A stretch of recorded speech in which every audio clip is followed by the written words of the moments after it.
The hiking season is just around the corner, so it's time for us to start looking at our backpacks and stuff that we can leave behind. This is the 5 pieces of gear I'm no longer hiking with coming up for this season. I bet some of the things on this list you're going to disagree with, so let me know down in the comments if you do. This first piece of gear is something I love, and I actually wear it pretty much every day, except for when I'm on the trail. And that's Merino wool. Not just any Merino wool. Pure Merino wool. I have this pair of smart wool boxers that I've been wearing for the past few months, and they have totally disintegrated on the inside. As you can see in the inner thigh section and evaporating every time I wear them. Same goes for this Patagonia t-shirt that I'm wearing. I can see you perfectly clear as day. It's thinning out to an impressive rate. There's not much material left to it in the back here. I think Merino wool is a magical material with its bacterial resistant properties, for at least the ones that stink, and its ability to deal with moisture. I've always found wool to be a great material for dealing with moisture. I don't think it's as good as synthetic, but I think it's great for just like day-to-day use. When you're on the trail and you have your shirts and boxers falling apart on you, that's just not gonna cut it. These boxers started to cause me a little bit of chafing down there, to be frankly honest, and they didn't do that at the start, just because they've fallen apart on me. If I was to put a big hiking day with these shorts, they just end up unfortunately riding up and bunching up down there, and that's not very comfortable. That being said though, I've been living out of a van for the last few months, and I've been wearing Merino wool nearly every day. This is a smart wool shirt. I wish you could smell this through the camera, how great it smells, because I've worn this shirt for probably 3 days now. I would not be able to do this if this was stinking.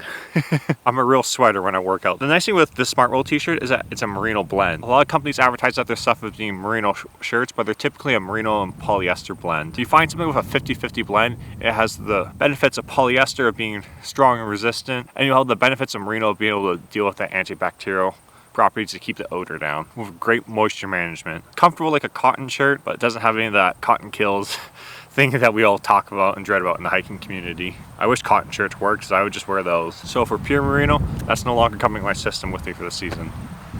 That looked hilarious in the shot. Oh, fell in a bunch of sheep poop. This next thing pains me to say, but a multi-tool, specifically my Leatherman. I love this Leatherman. Like I said, I've been living out of a van for the last few months, so constantly looking for my Leatherman so I can work on something in the van. Having the pliers, the knife, the saw, all come in handy. There's numerous non-related hiking things that you can use the Leatherman for, and they're great to have, especially if you're unlimited on tools on a day-to-day basis. But that's the thing, on a day-to-day basis, you're typically around stuff that you're able to work on.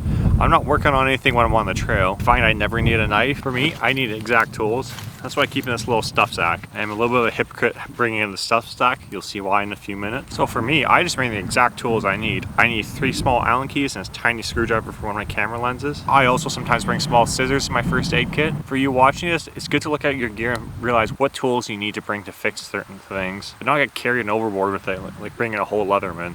This thing's pretty heavy actually, it's got some weight to it. It'd hurt if you dropped it on your toes. I'm done with a multi-tool, and I'm not throwing this thing because I like it. Next up, we got stuff sacks. I'm done with stuff sacks. Instead of putting all my gear inside of stuff sacks, I just put it in a way in my backpack where it fits actually more space efficiently for me.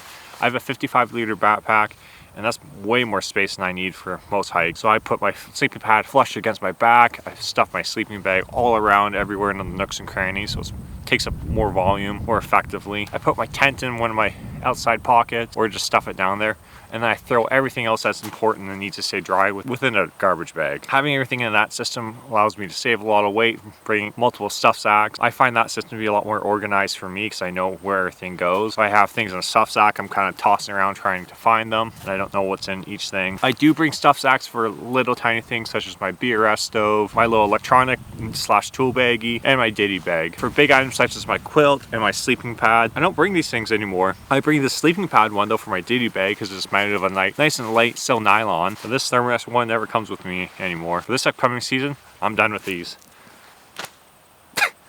On to more sheep poop. This next thing that's coming out of my bag for the hiking season, I think a few of you are going to disagree with it. That's sunscreen. I'm not a big fan of sunscreen, never have been as a little child, so I'm an adult now. I don't have to wear sunscreen. Most importantly, the reason why I don't wear sunscreen, it's great if you're just lounging around at the beach and whatnot, but I don't like wearing sunscreen while I'm out hiking because I sweat a ton, and it's constantly getting in my eyes and coming off my skin, and it's less effective as wearing a nice sun hoodie. Going for the sun hoodie and hat combination is a great way for keeping sun off the high contact spots. If I was ever to get burned, it's gonna be in the back of my neck and my shoulders or along my face. A nice sun hoodie such as this $30 one off Amazon, which is cheaper than my bottle of sunscreen, mind you. Buying a shirt is financially a lot cheaper than buying sunscreen. Once you go through the bottle of sunscreen, you gotta buy another one. With the sun shirt, I've had this one for the last few years and it's been holding up great for me. It has a nice hood that covers up the back of my neck, like I said, in the areas that I get burned, thumb holes over here, and a nice relaxed fit, and it's super comfortable. This is one of my primary hiking shirts. You can get them in lighter colors as well. I have a lighter one, but not of the same brand. But I prefer this one for the comfortable fit. And also combining with a hat, keeping the sun off my face.